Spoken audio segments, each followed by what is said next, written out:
Saw this video and I was like super impressed how this Filipino man just was like aching for Charlie Kirk, and I just had to translate it because it's just spot on.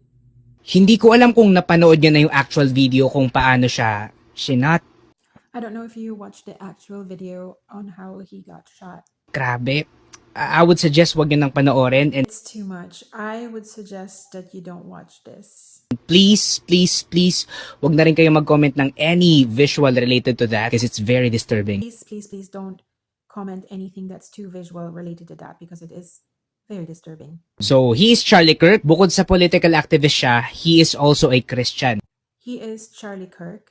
Besides the fact that he's a political activist, he's also a Christian. Nakakalungkot sobra. We saw kung paano siya mag-stand sa biblical truth. It is really saddening. We saw how he stood up for biblical truth. Kahit na ang karamihan sa mundo ay against sa kanya.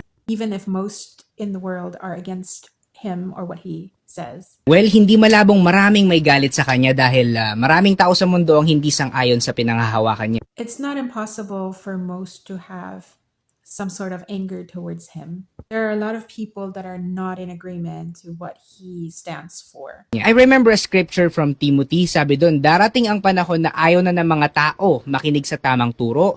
Gusto lang nila yung maganda sa pandinig nila. Kaya pipili sila ng mga guro na magsasabi na ayon sa gusto nila. Tatalikod sila sa katotohanan at susunod sa kasinungalingan. There's a scripture from Timothy. There will come a time that they won't listen through or to sound judgment, and instead they will follow what they desire and what they want. They will look or find for teachers that teach nothing but that what they want to hear. They will not listen to the truth, but instead they will place their attention to nonsense things or myths. So right now, nangyayari na to. Sobrang nakakatakot na ang mundo ngayon. So right now, this is already happening.